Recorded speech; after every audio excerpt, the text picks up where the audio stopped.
Hello, thank you for coming out today. I'm Sonia. I currently live in Glidden, grew up in Duluth, so I've been gardening in this climate for my entire life. Adam and I, my husband and I, own Valhalla Reindeer Ranch. We're getting our first reindeer this summer, which is kind of exciting. And this spring, I and my neighbor are actually launching Homegrown Glidden, which is a community effort based around gardening, foraging, food preservation. I have one woman who wants to teach some building skills. So like everything a community would need to be self-sufficient. So we're really excited about that. If you're in the Glidden area, please check us out. Our first meeting is April 27th. Anyways, that's me. So feel free to ask any questions at any time. You won't derail me. It's fine. That's why we have notes. So getting into it, we're just going to start out with what is high intensity polyculture. That is the style of gardening that I have found works really well for my family, my community, and myself. So what exactly it is, high intensity means really close, dense plantings of things. And then polyculture, obviously meaning many things together. What we're trying to do in polyculture is mimic natural ecosystems. So, your food forests, just regular forests, all natural ecosystems, everything is growing together. Everything talks to each other. Everything, it takes different nutrients. It puts in different nutrients, attracts different bugs, stuff like that. With the high intensity portion of it, we're trying to maximize our space. We're really, my family's really concerned with accessible gardening. So if we have something spread out over an acre and a half versus over a 4x8 garden bed, it's a lot easier for us to maintain and take care of and harvest from. So that's something to consider. So when we build a polyculture garden, we're building using a guild method. And you think of guilds like families. So one pretty famous one when you start looking up stuff is the apple tree guild. So you have your apple tree, and then you have some cane fruit, and then you have some lower growing like nettles or mint if you're brave and put that in the ground. So it grows just like in nature. Like when you see an orchard, that's technically a guild. You have the apple trees, but they all usually have grass in there too, helping to shade the apple tree roots and everything. So those are the things you're thinking about when you're starting to build your polyculture system. I like to think of it like 3D chess when I'm trying to design my individual beds. Oh, I work in raised beds and I also work in swales in ground. So when I'm building these guilds, it's kind of a 3D chess for me because I'm thinking about what's happening under the ground with the root systems and all that. I'm thinking about, what's happening right above ground. Like, does the foliage spill over? Is it more of a stick looking thing? What am I working with there? And then also above ground, how high does this get? What is it going to shade out? How is it going to get its sun? So those are all of the things you're thinking about when you're starting this design. I do need to mention that this is quite literally the oldest style of growing things ever, because this is what nature does. And then over time, humans have tweaked it to use, the stuff that we like. Like I mentioned, the food forests and the Three Sisters Garden is a polyculture method of planting. The chinampas in the Aztec floating gardens, those were all polyculture. And then the English cottage style garden that, the whole secret garden vibe, that's polyculture as well. And Bag End is my favorite polyculture. That's my favorite polyculture garden ever. So do you have any questions on what we're going to be talking about today? We're good so far. Okay. So we'll just start out with, when might this not be for you? It is not designed for automation. So, the machines that plant X amount of certain things or harvest this, or even the new like AI ones that little laser zap the weeds and all that. This is not, the high intensity part of it is not for automation. However, when you're talking about things like intercropping and cover cropping and all that, that's technically polyculture. So the big ag is actually kind of moving that way, looking at more things to support its ecosystem. There may be some organizational challenges for you with the high intensity system. If you grew up with everything's in a row, I have a row of beets, I have a row of cabbages, I have a row of this, then trying to combine it all together might take a little mental gymnastics at first. I have ADHD and I actually find it really useful to have different things in different spots, because then I don't need to focus on one thing for too long. I kind of get a different job every time I work in one part of my garden. So I actually find that really nice. So the other one is you're going to be learning and relearning and unlearning a whole bunch of things with this method. Again, that's if you're used to more conventional, closer to monoculture practices. So you're going to need to remember, what's planted where, and then you need to relearn spacing. So like going off of the seed packet for your spacing may or may not work. Some of them are starting to change, but for the most part, those spacings are often because of the automation, because of wanting to harvest a lot quickly.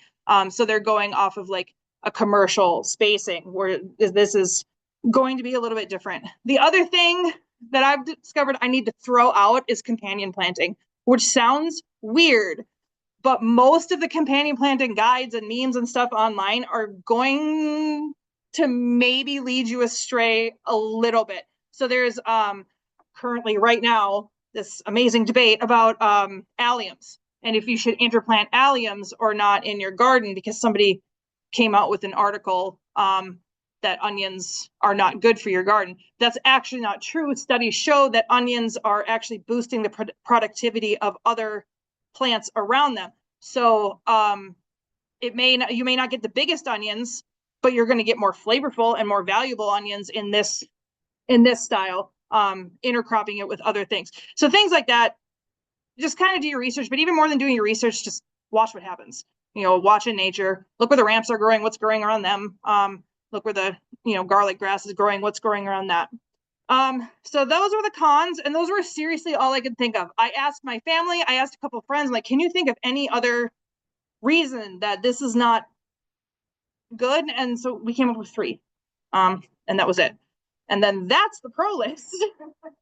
So I don't mean to be like an advertisement here, but facts are facts, and this one has a lot of pros. Again, if you're doing big automated harvest and everything, perhaps this is not for you, but maybe look into cover cropping because it's really good.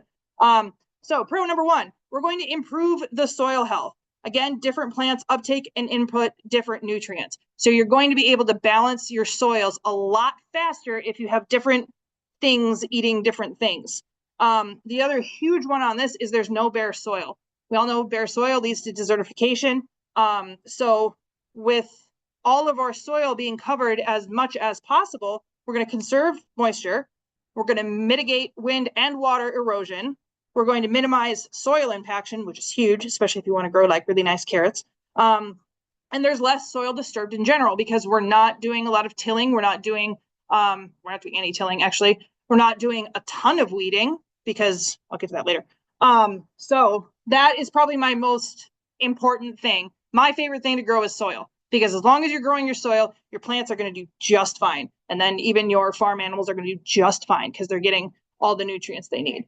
So the second pro is increased biodiversity. This is both micro and macro fauna. So because we have so many diverse food things, we're actually going to boost the populations of, along that whole food chain. So you're going to get beneficial bugs, you're going to get beneficial birds that are going to come in and eat your little hornworm caterpillars and all that.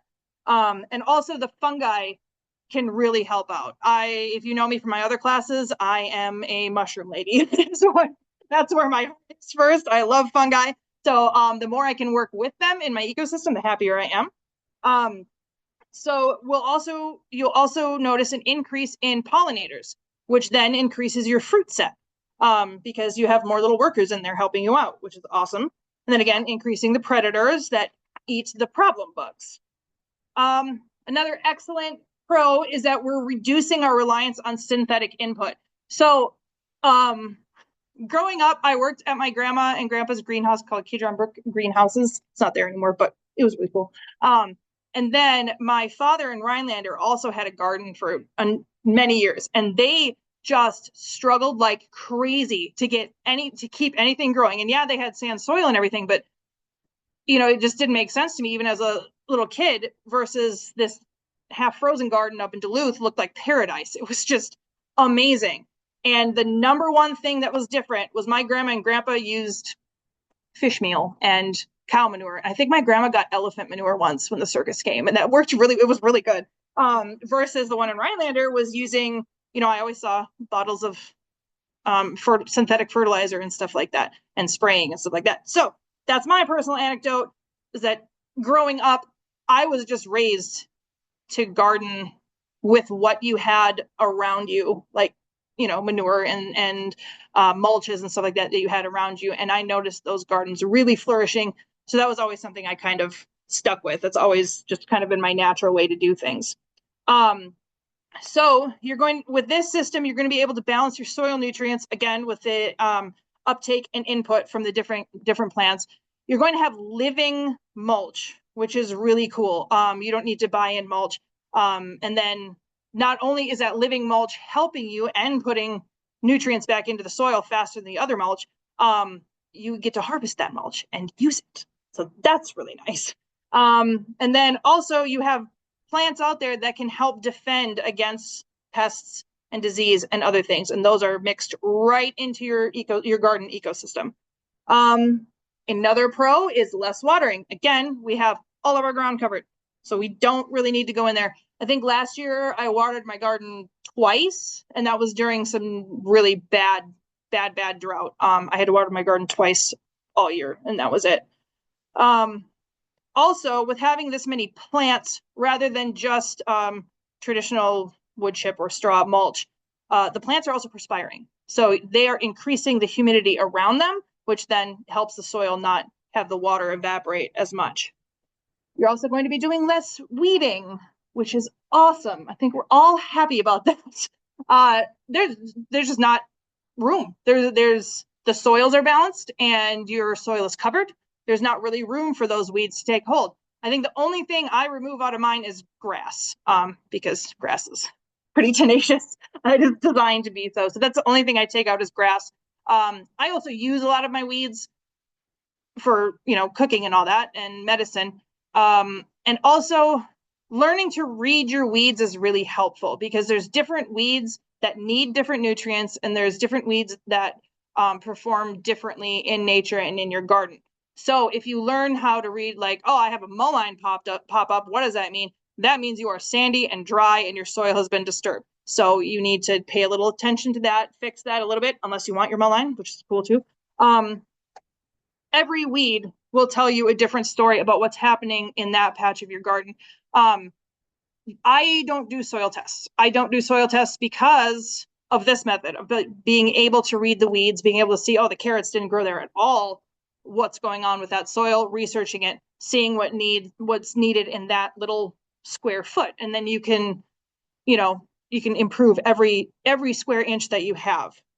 Temperature regulation is a big thing, especially, with the temperature swings we've been experiencing in our summers. I'm not saying it's going to protect you from a frost, but the understory might remain undamaged because you have protectant upper story, and all the plants being together helps prevent that frost from forming, which is cool. And then in high temperatures, everything is shading each other. So you're getting, the soil is staying at a certain temperature because it's all insulated, which means your roots are staying at a certain temperature, which is really nice. So it can help to extend your growing season. I'm not saying you're going to survive like a massive killing frost, you're done, but it can help with some of those minor frosts. So this is an excellent system for perennials. This is the set it and forget it system. If you are planting your perennials in this polyculture guild planting where they're all cooperating and they're all working with each other, you never have to touch them again. Just go out and harvest your echinacea. And that's really excellent. It's super excellent for native plantings. I don't even do native plantings because I just let my woods do what they're doing. We have 40 acres, so I can afford to do that. This is how perennials grow. So this is an awesome system for that. This system also increases your total yield per square foot. So in conventional ag, you have a tomato plant, and that's all you have. You just have tomato plant, tomato plant, all over there. In this system, we have a tomato plant, and then under it, we also have a basil because they taste good together. And then under that, we have carrots, and that's all in the same square foot. They're all working together. So you're getting more harvest out of your space. So this being able to do that means it is great for small spaces, really awesome for containers. It's really fun to do it. Most of your like town flower pots, those are high intensity polyculture, which is kind of cool. Herbs really love to do that in little containers. All sorts of things. You can grow all kinds of things in containers now. Everybody's kind of ramped up that technology, which is nice. It can be scaled up. It can be scaled up to thousands of acres. Like that's just how nature does. It can be scaled up to a commercial farm. Again, you're going to have to worry about that automation thing, maybe figure that out. But it is also the largest way to grow things. So great for all spaces. This is also a really adaptable system.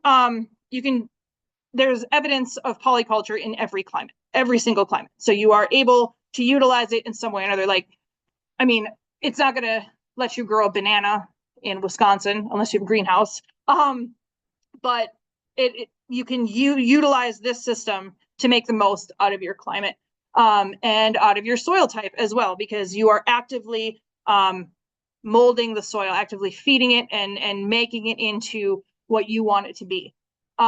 This also works great for succession harvests, which can be really nice for if you're doing all your food processing yourself, your canning and all that. You don't want everything all at once. This is a great way to, things will just grow at a different rate depending on what they're around and what soil they're in. So it staggers your harvest kind of for you, which I find really, really nice. Possibly my favorite part besides the soil is the whole idea that we have, let's use tomatoes again. If you plant all those tomatoes in the row and 10 hornworms find that, they're all gone. Versus we have 5 tomato plants over here, we have 4 over here, and we have 3 over here, and there's a whole bunch of stuff in between them, a whole bunch of opportunities for that pest, that blight, whatever, to get stopped by some other chemical in the plants, by some other bug, by something, or just, the space itself. So it can stop the advent or the advancement of diseases and pests, which is really nice. So then you're not using pesticides, even Dawn dish soap or whatever else you want to spray on there. You get to avoid using that, which is really nice. And then the other one is I find it really aesthetically pleasing. Some people find it to be chaotic, but I really like gardens that are like overflowing with life, and they've got hummingbirds in there and bees all over the place. And it's a pleasant place to be. And those are the healthiest gardens that the gardener just wants to hang out in, wants to bring their cup of coffee out there in the morning. Those are the gardens that get the most attention paid to them, because you're like, oh, I got a piece of grass right there, let me just grab it real quick, rather than, oh, I was in the garden for a week and now the raspberries have taken over everything and somehow oregano's everywhere, and it becomes a mess and becomes overwhelming. So a lot of people by the end of July are like, I'm out, I'm done, just tell me when the tomatoes are ready. And you just lose interest in all of that labor.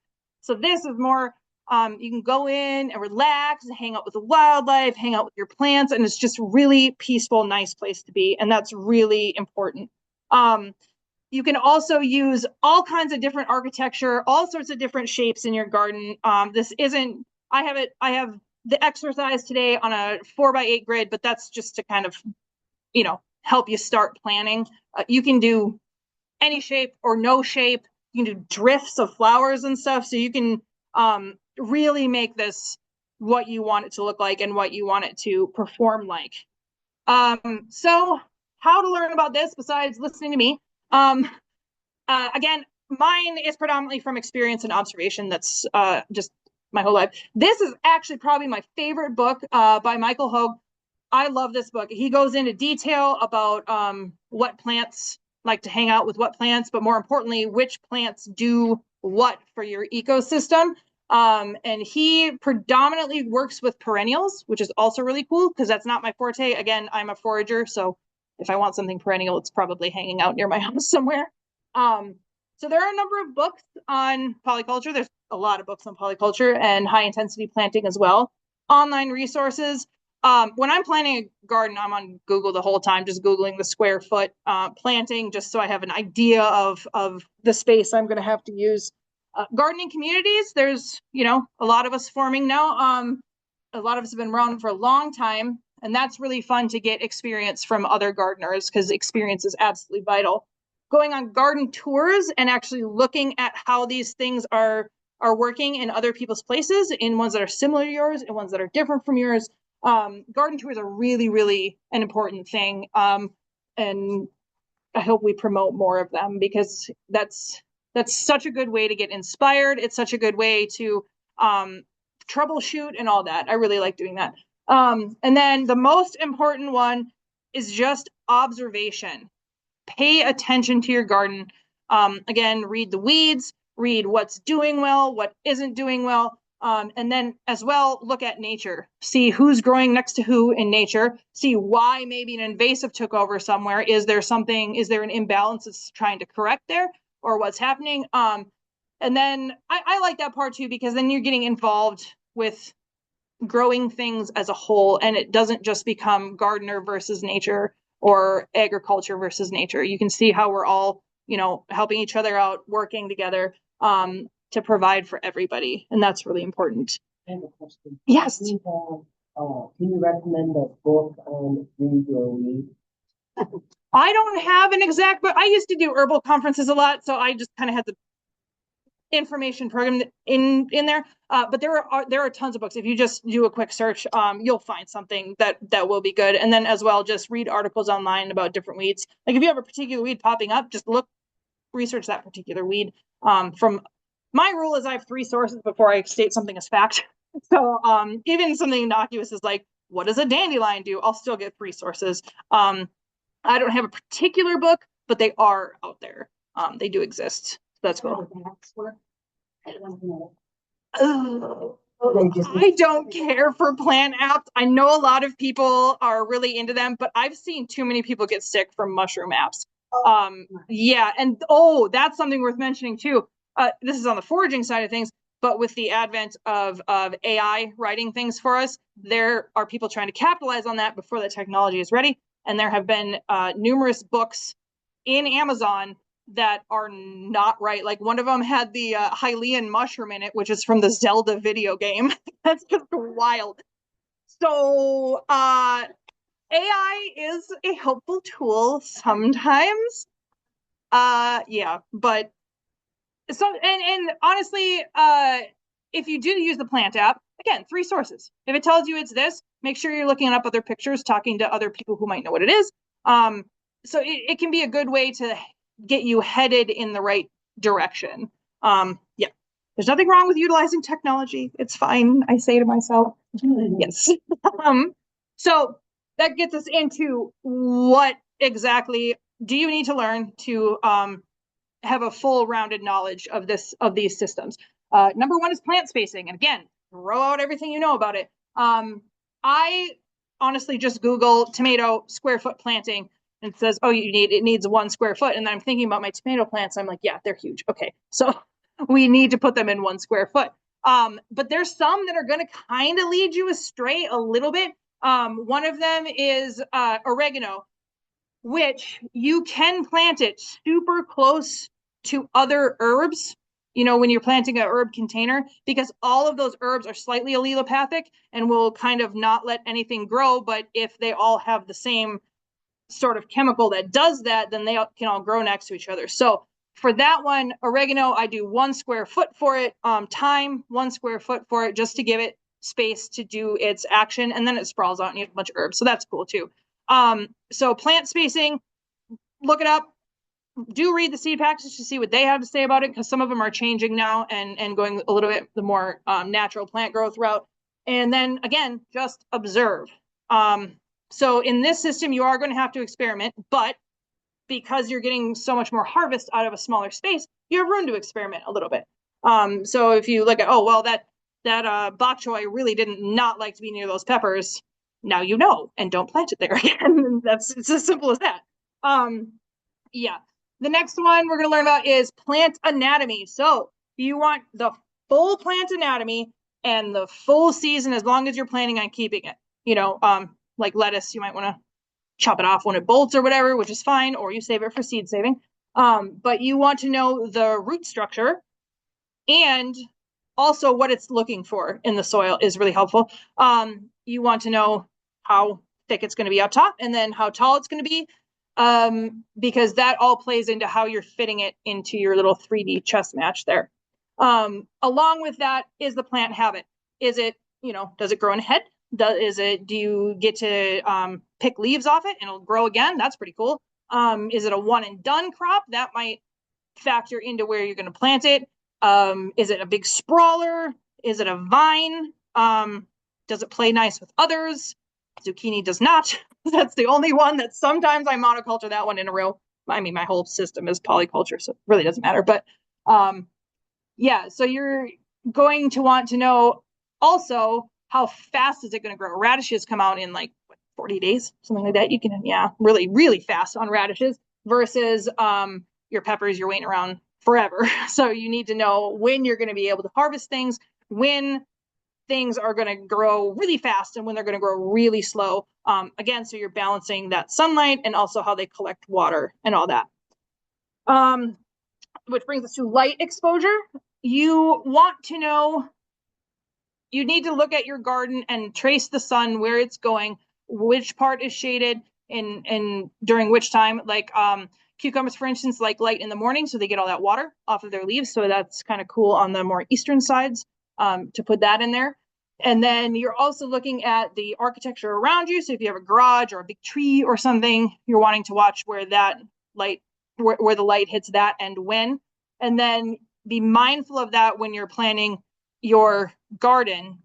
If you have big tall sunflowers right next to your tomatoes, they might not be getting enough light. But if you have big tall sunflowers right next to your lettuce, it might be able to shade it and help it out a little bit. So that's really important to study in your own space. Make sure you're observing your own space for that one.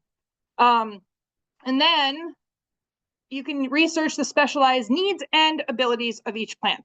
So like pumpkins need a ton of water. So we need to make sure that they're able to get that. And we can actually even plant corn around the pumpkins because the corn does that cool like spirally thing where it shoots water right down to its roots, and that'll help out the pumpkins. They kind of act like a funnel. And then specialized abilities. Again, we'll use oregano. It's allelopathic, which means it doesn't like things growing near it. So you plant that on the border and the grass isn't coming in because the oregano will stop it. And then special abilities as far as some people say basil and tomatoes make each other taste better. That is only true in the kitchen. They don't actually have an effect on the flavor of the plant. But it's nice to have them together because you use them together. But some things do boost the productivity of others. My favorite personal example, Adam makes a lot of kimchi because he cooks a lot of Korean food, and we planted Napa cabbage, which is really, it's rough. It'll grow well, but man, every little chewy bug ever wants to attack that. And our best harvest, I was also doing a flower farm at the time, and I don't remember why, but I had bells of Ireland planted with it. I don't remember why. I think it might have been an accident.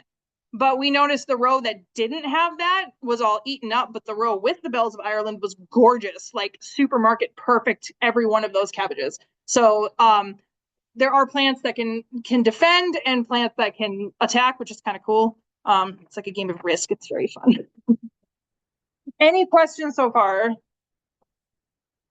And am I talking too close? The bells of Ireland repelled, would that apply to other vegetables? Yeah, absolutely. Because it wasn't working on the actual plant. It was working on, what was it? It was cabbage moths, those tiny little grasshoppers that come out in June. Yeah. Yeah, hot and dry there on our hill. Yep. Yeah. And there's a lot of plants that do that. Marigold is really famous for it, but that one's tricky because it actually does attract some plant munching bugs. So you can actually use it as a trap crop as well, which we'll get into in a little bit. Yeah. Question. We might be getting into this. So around like the plant spacing. So say you take like carrots and read on the packet and says they need to be spaced so far apart from one another. So I guess when you read that, you respect the carrots of spacing them apart, but you still can plant in between those spaces.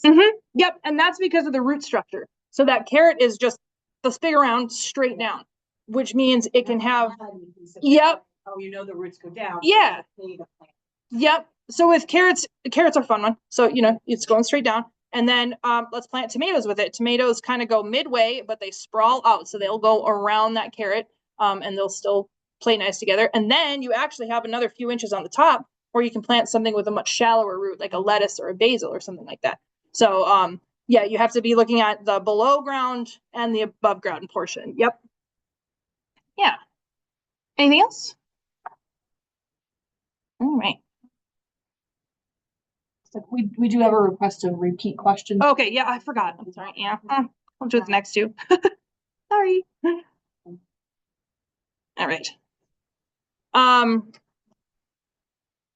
right. So these are the categories I work in when I'm planning my garden. This isn't anything official. This is just what I do and how my brain likes to categorize things. So the first one I look at are my climbers because the most permanent structure I have in my garden are the architecture or the trellises or tree branches or whatever I'm using. So I look at what I want to plant that climbs really well. This can include ones that naturally go up like peas and beans or ones that you have to kind of fiddle with a little bit like the tomatoes. And then I have what I call my main characters. Oh, and some of these categories definitely overlap. There's some that, go into both of these. The main characters for me are the diva plants that need your time, that need your attention, that need the most nutrients. They're really, your peppers, tomatoes, eggplants, a lot of nightshades are kind of finicky. Also, that can mean this is the plant that I'm focusing on for this guild. So like if it was the Napa cabbage, that would be my main character. And then I'm going to build my guild off of that to protect it or encourage it or whatever.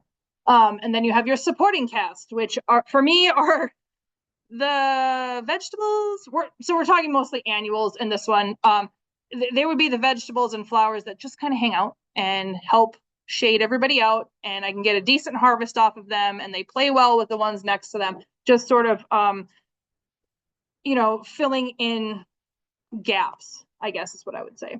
The next category are my mulch plants, and this is how I do my mulch plants. My mulch plants are usually carrots, lettuce, radishes, and I literally just take handfuls of the seeds and just throw it at the ground.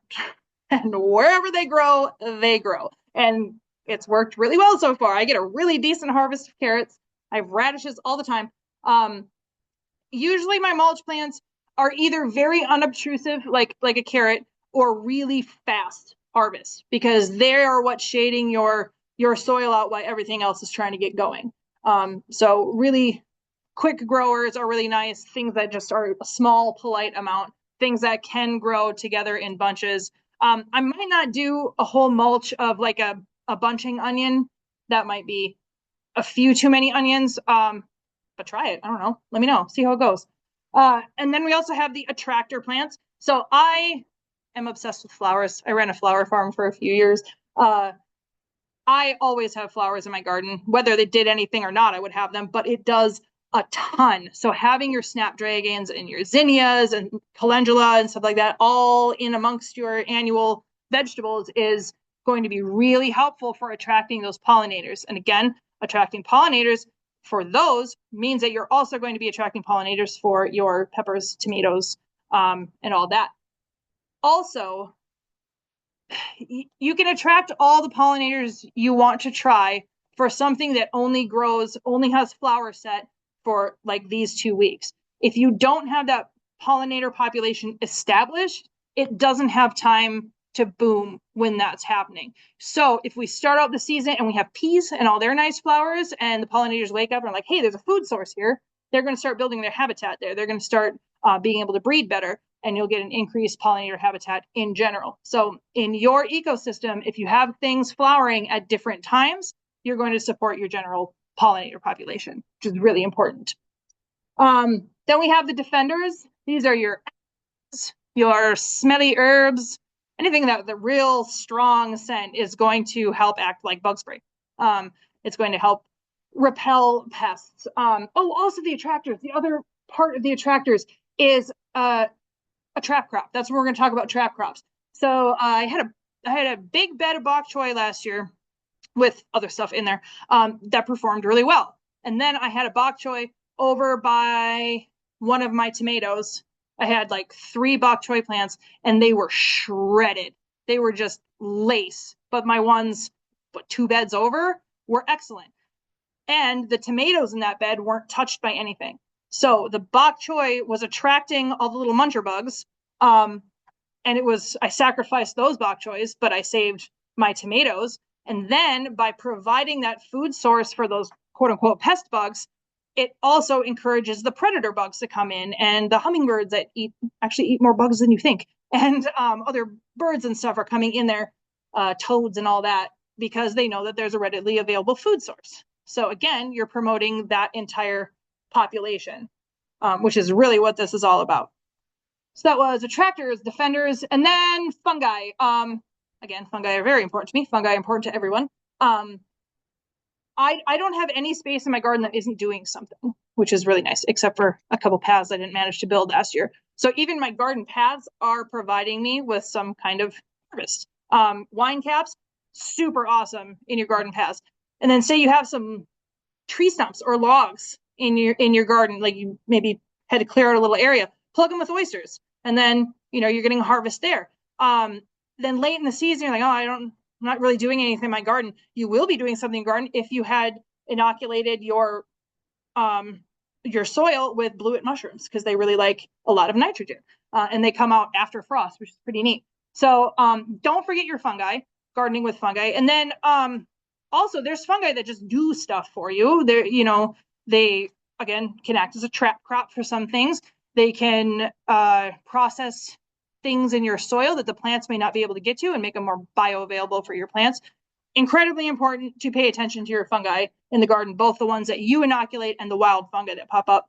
And again, much like with weeds, the fungi can also help you read your soil, read what's even, I think, more sensitively than the plants.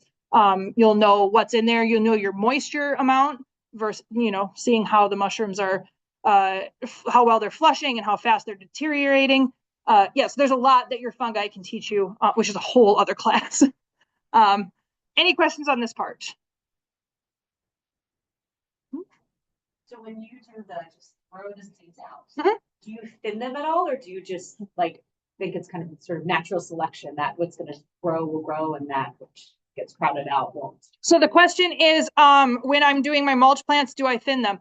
I don't, except, you have to throw your carrots and radishes down earlier than you plant some of your other stuff. So I'll pluck those out of the way and give them the chickens or whatever, or eat the sprouts, whatever. That's the most amount of thinning I do. Otherwise, just have at it, which means you get some cuddling carrots where they're all braided together or whatever, but I'm fine with that because I'm not growing the perfect carrot for market. I'm just growing it to eat it. So, which is, the food waste is a whole other thing, but, so I don't really thin them. If I have a particularly exciting looking beet that I'm oh, that one's going to get really big, maybe I'll give him a little bit more room, but that's about it. Yeah. Yep. All right. So now we're going to get into our architecture options, which are really fun.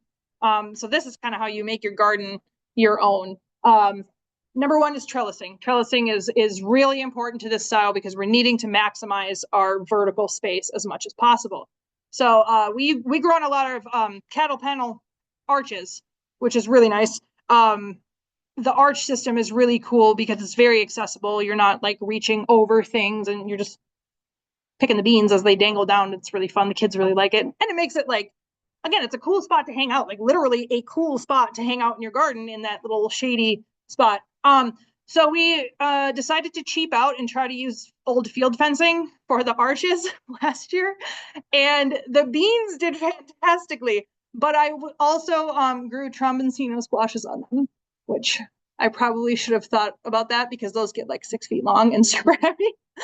So yeah, that trellis collapsed. So pay attention to the weight of your plant versus the tensile grade of your structure. Cattle panels can handle almost anything. So just do that off the bat. You'll be a lot happier. Another trellis is just your straight trellis. I tend to grow tomatoes on a straight trellis. I'm not sure why. I think that's just because that's how I've seen it done. I'm going to put quite a few on arches this year to see if we can avoid some of the ones that get sort of squished in there. So if they have some way to dangle off, maybe that'll be better. So we're giving that a try. I'll let you know how that goes. Should be fine. And then your other trellises, you can use sticks in sort of a tent shape, and then you can make little huts. People make whole bean forts where you can like go in and hang out in there, which is really fun for kids and adults. It's a good reading spot. And then another trellis is actually your plants themselves. So Three Sisters Garden, if you're not familiar, it's corn, squash, and beans. The beans grow up the corn as a trellis. You can use corn for it, amaranth if you kind of prune its leaves a little bit, and sunflowers I say with hesitation because sunflowers don't like things growing near them. If you ever notice there's not a lot of weeds around your sunflowers, that's why, because they are repelling everything. So those are fun to have along the outside to prevent grass again, but you need to watch out for the shade. I love sunflowers, but they can be tricky to fit in the system, but they do have a place. So when you're worrying about trellising, when you think about trellising, you might also want to learn pruning techniques. Especially the tomatoes. Again, indeterminate tomatoes are just going to engulf everything, especially if they're having all their needs met. They're going to go wild, like really crazy. I left an indeterminate tomato variety last year to just do its thing, and it took over everything. It was very excited and very happy to be there. I just wanted to see what happened, and that's what happened. And I had a great harvest, but yikes, that was really hard to harvest. I was having to like climb in there and find things, and a whole lot of them rotted because I just couldn't see them.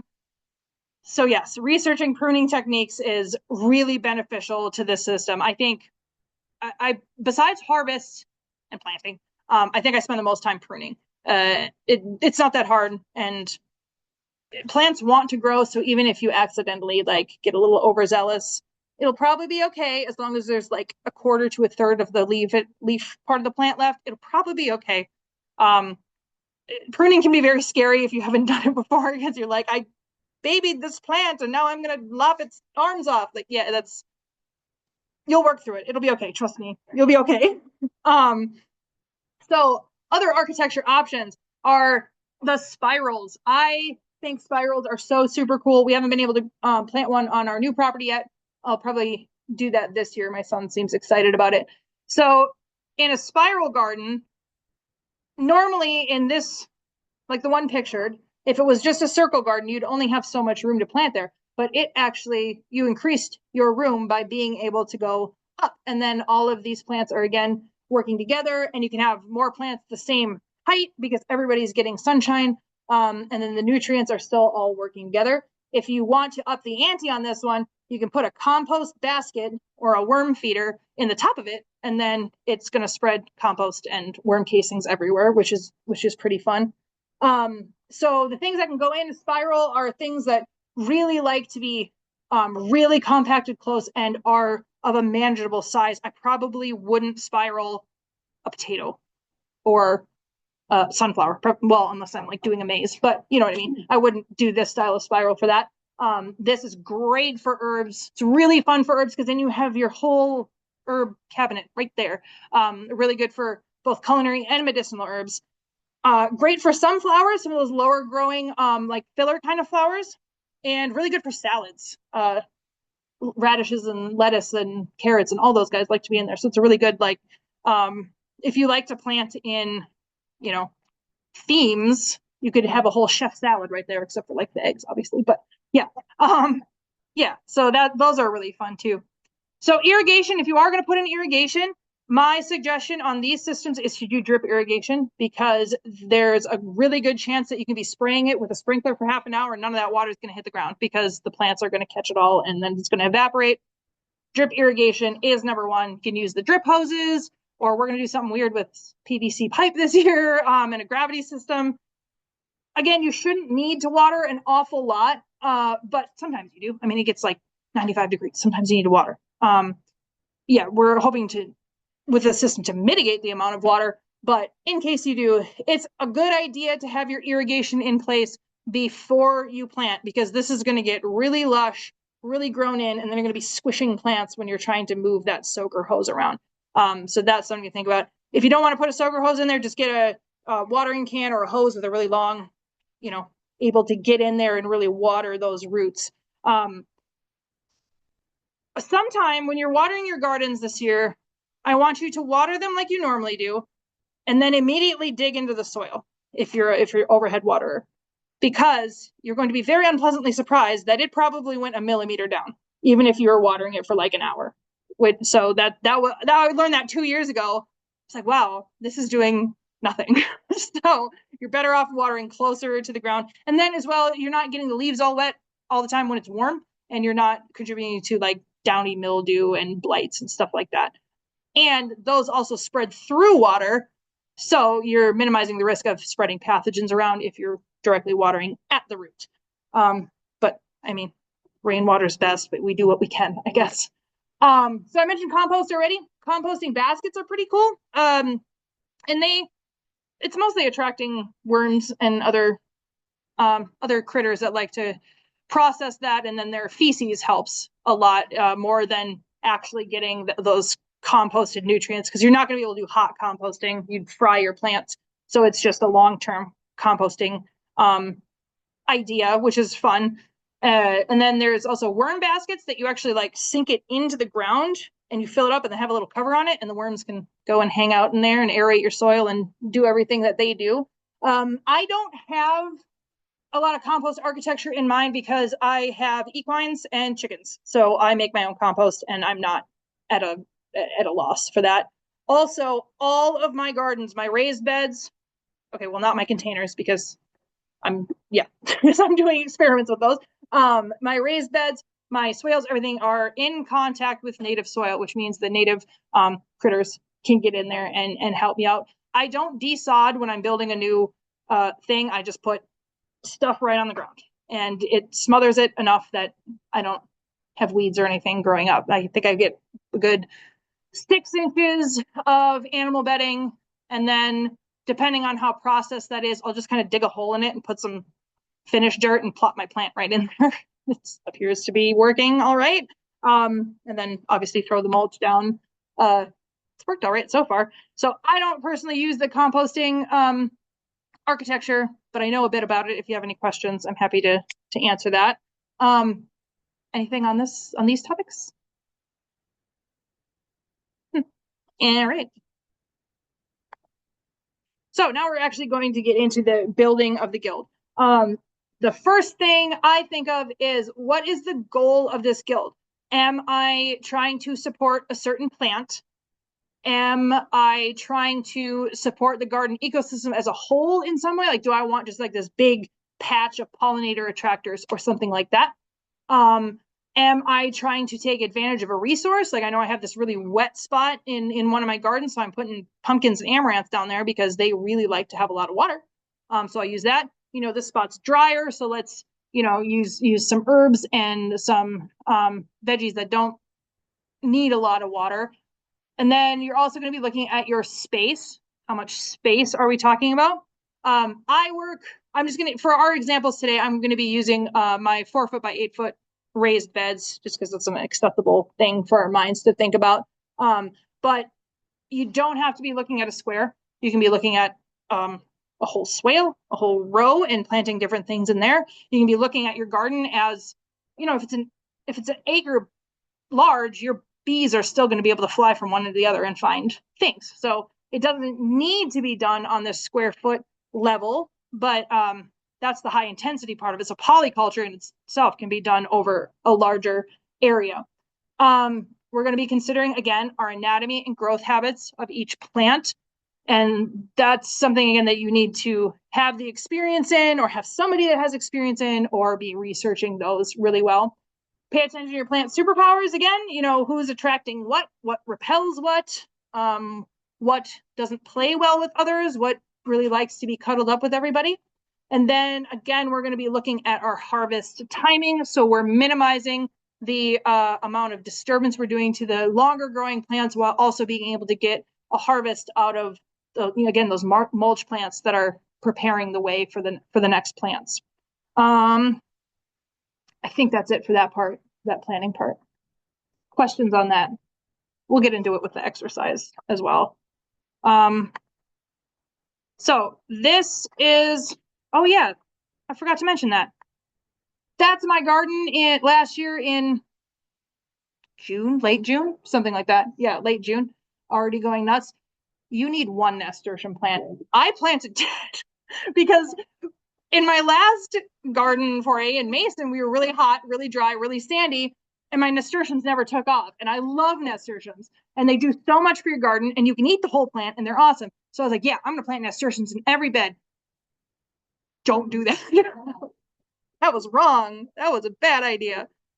And so this is my garden closer to end of July, I think, last year. That's from the other side of it. So this is what happens when you do the high intensity polyculture. So I work with a guild in each, this is just the raised garden part of my gardens. I work with a guild in each raised part of the garden. And that bottom bed right there that you see is a little bit more sparse. Those were dahlias. And they didn't do well at all. They needed more things with them, and that amaranth didn't grow at all. So that spot, we're going to try something a little bit different this year because I think the soil there needs a little bit more preparation. So I'm going to be doing some more root vegetables there to get it nice and aerated, and a couple other things to increase the nitrogen. So legumes will increase nitrogen. We'll put some of those in there. Yeah, try to balance that spot out because that told me that that particular spot is not super happy yet. But then you see the rest of it is pretty pleased with life, so that's good. So we're going to use a example guild here. Starting with your tomato. Tomato is going to be both a climber and a main character plant. So the tomato is going to be my main focus because I'm like, yeah, we can get a lot of food off one tomato plant and they're delicious. So let's go with that. We do know that it's going to need a trellis. Even the determinants, you should still probably put it on a little something to give it a little support. And it's also a nitrogen hog. We know that like it's going to require a lot of nutrients and a lot of water. So that is what I'm going to focus on for that particular one. Then for the peas, which is the next one, I'll plant the peas first. I plant peas as soon as I can poke them in the ground. They like the cold weather better than the hotter weather. You know, your peas kind of peter out in like July. It's because they're too hot. And they get mildewy and stuff then. So the peas can utilize that trellis before the tomatoes grow because they're going to be done before the tomatoes are of a significant size. They're going to fix nitrogen in there, and they're going to give me an early harvest out of this space. So I'm not just in there tending tomatoes all year. I'm also getting a harvest out of that space, which is really nice. And again, peas are a great boost for those early pollinator populations. They're a good way to let pollinators know that, hey, we've got stuff over here for you. The next one I added to this example guild was basil. And one of the reasons is caprese salad, because you eat basil with tomatoes, so let's plant them together. That's a valid reason to plant things together. Basil is said to be a pest repellent. I find the opposite. I find basil to be a trap crop. They get eaten up quite a bit until their flowers start going. So if you let them flower, they'll be a little bit better about attracting pollinators, and then their smell is a little heavier, so they repel some of the bugs that want to eat the leaves. They have very shallow roots. Basils are really easy to pluck right up. So they're not going to be competing with those deeper rooted tomatoes. And pea roots are pretty tame. They're pretty long down in there and like close together. The basil will help shade the soil around the tomatoes as well. Again, insulating that, keeping it moist, keeping the temperature kind of stable. I would also put calendula in this guild because it is, again, a trap crop that will attract some of the, more hungry leaf bugs, but also attracting pollinators as well. And you can harvest it, you can eat it, you can make medicine out of it. It's a cool plant. It also apparently repels tomato hornworms. I've never had a hornworm in my garden. Now that I said that, I'm going to, but it completely repels those. So that's a good one to put specifically with your tomatoes. And the next one is the carrots. We've talked about it. They're a mulch plant. They keep to themselves, except in their second year, they'll go nuts. But, your annual harvestable carrot keeps to itself. It's polite, has nice little airy leaves that don't smother anything and keep the airflow. They're really fun for a mulch plant. Their deep roots are also going to help aerate that soil for next year. Maybe not particularly for this year, but for next year. And then if you forget a carrot in there, it's going to grow a flower next year and you can get seeds out of it, which is pretty cool. And you can harvest carrots after frost. They actually taste a lot better after frost. So that's a long-term mulch for you, which is really nice. And then the other one in this guild, I would say would be the wine cap mushrooms. I don't know why I'm pointing at that. That's not this guild. So wine cap, I would, for this bed, you'd put maybe you want mulch in your pathways and you get hardwood wood chips and then inoculate that with wine caps. And then again, your pathway is not only giving you a harvest, it's also retaining water better because of the mycelium in there. And it's processing those wood chips into soil. So then your underground dirt bugs are coming to get it and spreading the nutrients around your garden. So I really recommend doing something in your pathways. You could do clovers or legumes. You could do clovers in your pathways. You could do thyme or something, which would be repellent for other bugs. Just beware on some of these spreaders, especially if they're not a natural species, a native species to your area. You're going to want to make sure that you have some kind of border that prevents them from attacking the rest of your natural ecosystem. We've done a lot of straw. Mhm. Does that support anything? The question is, does straw support anything? Straw can get kind of matted and will tend to form an anaerobic situation unless it has been processed down a little bit more. So if you pick up your straw, after it's been raining for a week or two, you pick it up and it's dripping down from the bottom. It might be making the soil soggy rather than just conserving the moisture that's needed there. The other thing with straw is it can be really full of seeds. So you might be planting, we've gotten a lot of oats out of our straw. Hey, that's cool. Again, you got weeds that are helpful. So our compost is a mix of straw, waste hay, thank you donkeys, wood shavings, and then animal manure, and then also any scraps we throw to the chickens. So we do have some straw in ours too. Straw is super great for when you're starting to build a bed. If you really need to smother out some nasty thistles or something, put big straw in there and then put that down. Alternatives for straw for your pathways, wood chips is a big one. Again, living cover, like a clover, a white clover or something like that, that you don't have to mow too much and that isn't going to attack your garden. Leaf litter works. It gets a little slimy when it's watered, so like accessibility wise, be careful about that. I personally would avoid gravels. I just don't think they add anything to the equation. But if you're finding your straw works, then it works. Then it works. Go for it. But yeah, exactly. So if you don't want anything to grow there, straw and its mat capabilities would be good, right? Yeah. So if it works, keep doing it. I have a question on your bill here. So if you did the tomato and the pea, but instead of doing basil, you did spinach. The pea is done in July, like you said. Spinach is on, they like cool. So would you have like two open spaces after you yank and yank? Okay. Just throw something else in? Okay. The question is, when you take a mulch plant out or an understory plant out, what happens then? So there's two things that can happen. You can either get a whole nother harvest. You can throw some more radishes or some more spinach in there if you want, and they'll grow. Depending on the plant. If they need a lot of sunlight, it might be tough. The other option is let the stuff around it grow in more. So say you're wanting to plant spinach there. Maybe you also want to plant chard because you can keep harvesting chard throughout the year. And then once you take that spinach out, that chard will be able to poof out a little bit more and take advantage of that spot. So I would always tend to keep it covered with some sort of plant until, the end of the growing season. And then I'm just harvesting at that point. And then at the end, I just throw more compost on it. So it's fine. Or you grow a perennial in there, which does it the whole time. So you can, that's the nice thing about this is you can kind of switch up what you're harvesting from that bed or that row, depending on the time of year, what's going to grow fast in the heat versus what's going to grow in the cold. Yeah. Did I answer that? Okay. All right. We did have a Zoom comment from Annette Fall on straw. Okay. I don't know if we can hear her or if I'll mess up the audio by.